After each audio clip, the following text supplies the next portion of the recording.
The FBI director just admitted under oath that he has not investigated $1.5 billion in suspicious bank transactions that 4 major banks flagged as connected to Jeffrey Epstein's child sex trafficking operation. And when a congressman asked him how many individuals the FBI has interviewed or subpoenaed about these transactions, he said he doesn't know. And then when asked if he's investigated the lawyers who facilitated the payments that enabled the trafficking, he said maybe back in 2018, but he wasn't there, so he doesn't know for sure. This is the same FBI director who opened his testimony by saying the FBI will always follow the money. Except apparently when that money leads to the largest child sex trafficking conspiracy in American history. So this week, FBI Director Kash Patel testified before the House Oversight Committee about the Epstein investigation. And what came out of that hearing is one of the clearest examples of a deliberate cover-up happening in real time, while the person in charge pretends he's doing everything he can. Representative Mary Gay Scanlon from Pennsylvania spent about 6 minutes absolutely destroying Director Patel's credibility by walking through what the FBI has refused to investigate. Take a look at this and I'll give you my breakdown at the end. Without objection. Chair now recognizes the gentlelady from Pennsylvania.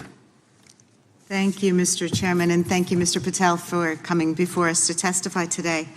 I am concerned by your repeated claims that you're not able to disclose anything further about the Epstein investigation and files, and that there's no evidence of a broader conspiracy or other people who should be charged, because the American people aren't buying that you've been transparent or that there's nothing further to be seen.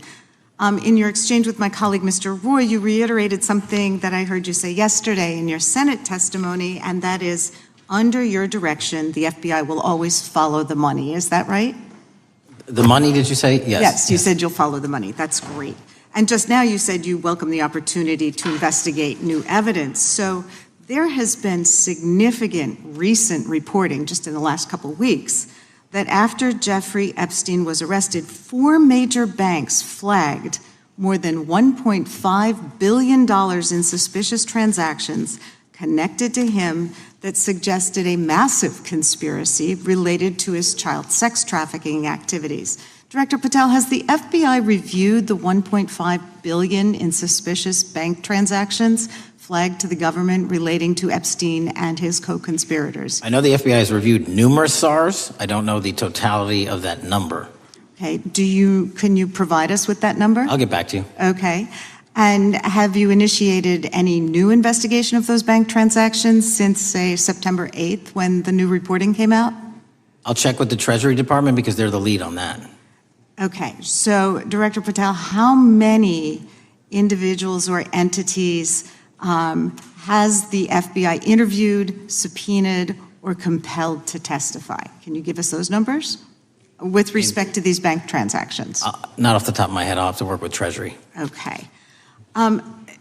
We're concerned, you see, because you say you're going after child predators, but obviously this is how you follow the money, is if you follow the bank transactions that apparently enabled the child sex trafficking. Would you agree?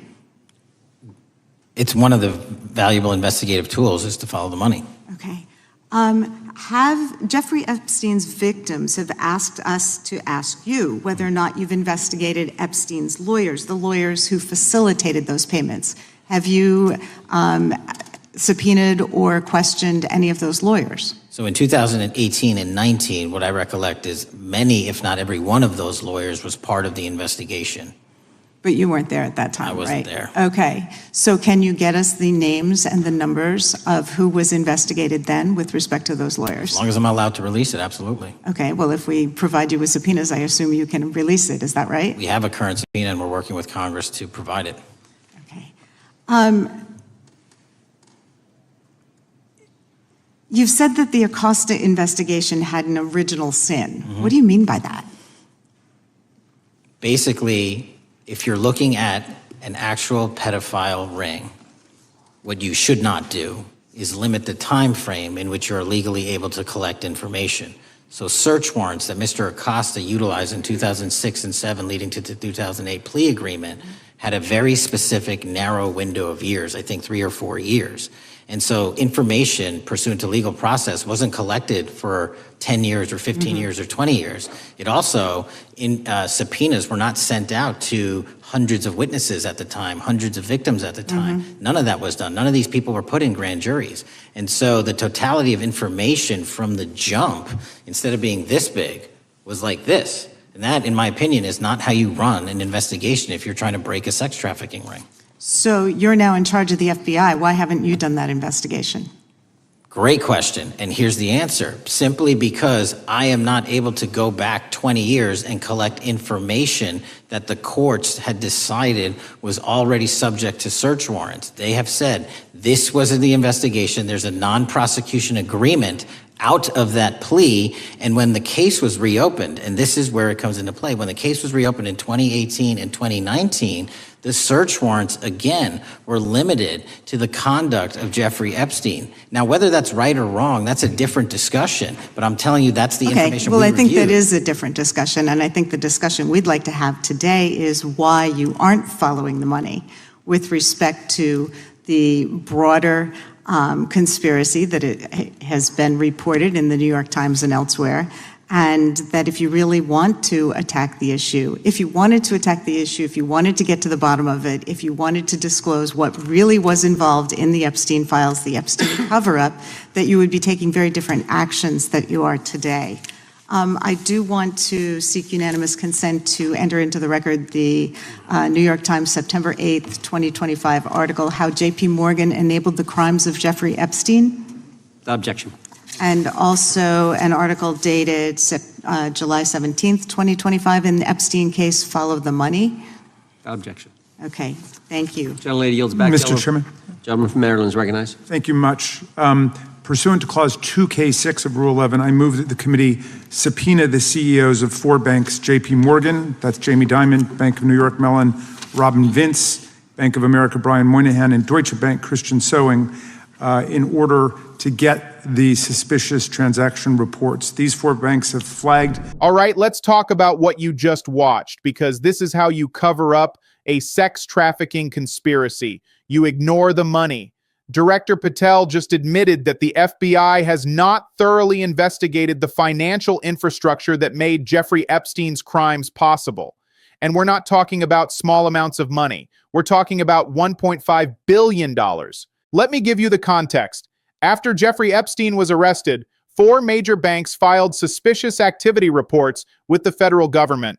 These banks were J.P. Morgan Chase, Bank of America, Deutsche Bank, and Bank of New York Mellon. And according to reporting from the New York Times and other outlets, these banks flagged more than $1.5 billion in transactions connected to Epstein that suggested a massive conspiracy related to his child sex trafficking activities. $1.5 billion. That's not one person's money. That's an operation. That's infrastructure. That's paying people off. That's moving money around to facilitate crimes. And the FBI has the suspicious activity reports. They have the names. They have the transaction details, and they're not investigating. Representative Scandlin asked Director Patel directly, has the FBI reviewed the $1.5 billion in suspicious bank transactions flagged to the government relating to Epstein and his co-conspirators? And Patel said, I know the FBI has reviewed numerous SARs. I don't know the totality of that number. He doesn't know. He's the director of the FBI. This is the biggest sex trafficking case in American history. And he doesn't know how many suspicious activity reports his agency has reviewed. Then she asked, have you initiated any new investigation of those bank transactions since September when the New York Times reported on this? And Patel said, I'll check with the Treasury Department because they're the lead on that. The Treasury Department is not the lead on a criminal sex trafficking conspiracy. The FBI is, and Patel is deflecting. Then she asked the most important question. How many individuals or entities has the FBI interviewed, subpoenaed, or compelled to testify with respect to these bank transactions? And Patel said, not off the top of my head. I'll have to work with Treasury. He doesn't know. The FBI has the names of people who moved $1.5 billion to facilitate child sex trafficking, and the director doesn't know if anyone has been interviewed, but here's where it gets worse. Representative Scandlin asked, have you investigated Epstein's lawyers, the lawyers who facilitated those payments? And Patel said, in 2018 and 19, What I recollect is many, if not every one of those lawyers was part of the investigation, but I wasn't there at that time. So maybe they were investigated 5 years ago under a different administration, but Patel doesn't know, and he's not investigating them now.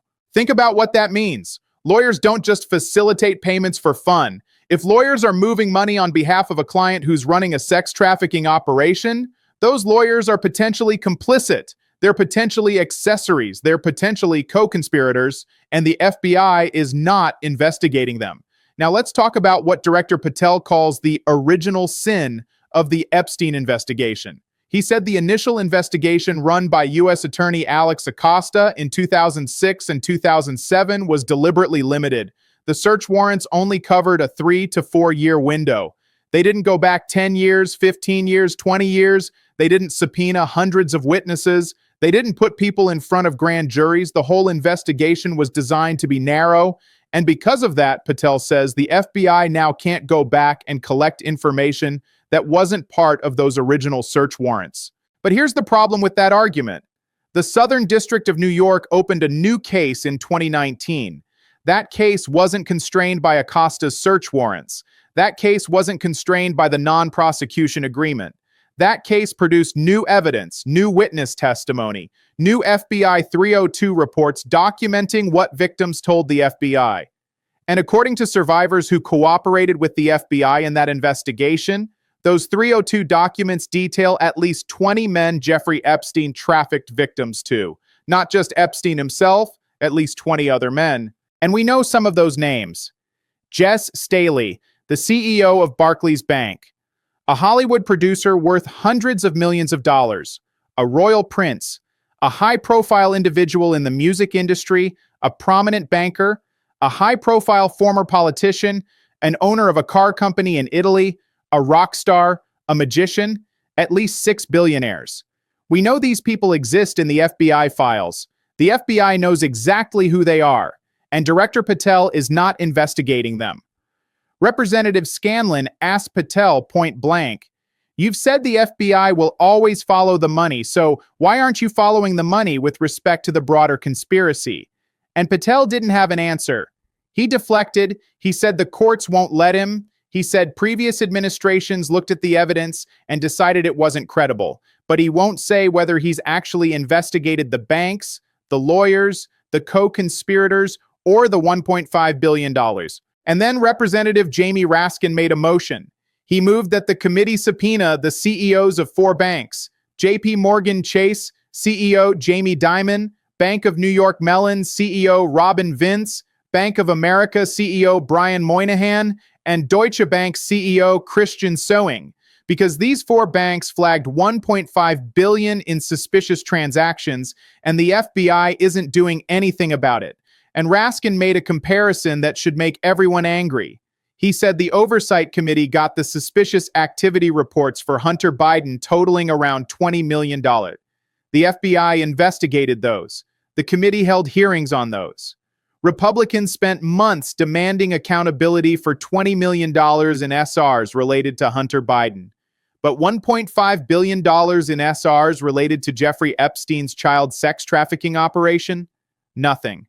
No hearings with the bank CEOs, no subpoenas for the transaction records, no investigation into who funded the operation.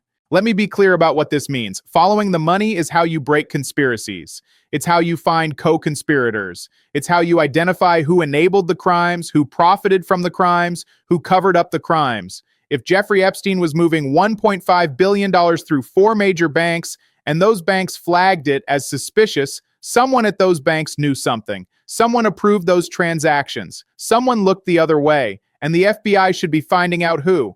But they're not, because Director Patel says the courts won't let him, because he says previous investigations already looked at it, because he says the evidence isn't credible.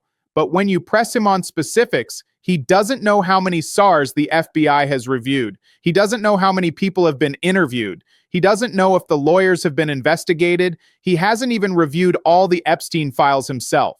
And that brings us to the broader cover-up. Later in the hearing, Representative Dan Goldman asked Patel, "Have you reviewed all the Epstein files?" And Patel said, "Personally, no."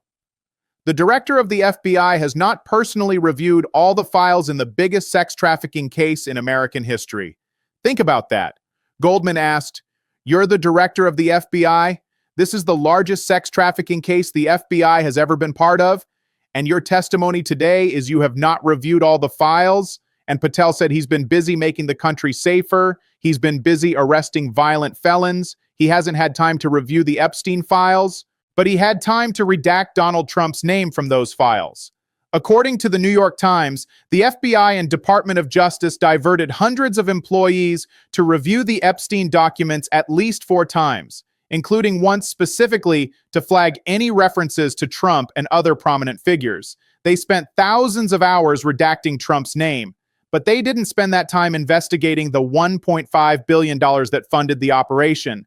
That's the cover-up. It's not that the evidence doesn't exist, it's that the people in charge are choosing not to investigate it. They're choosing not to follow the money. They're choosing not to subpoena the banks. They're choosing not to interview the lawyers.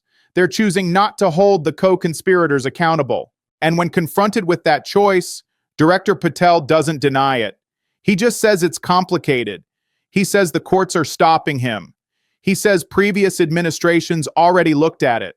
But he can't tell you how many suspicious activity reports the FBI has reviewed. He can't tell you how many people have been interviewed. He can't tell you if anyone is being held accountable for the $1.5 billion that made Jeffrey Epstein's crimes possible. Follow the money. That's what Director Patel said the FBI always does, except when it leads to the people Donald Trump wants to protect. Like, subscribe and share this everywhere.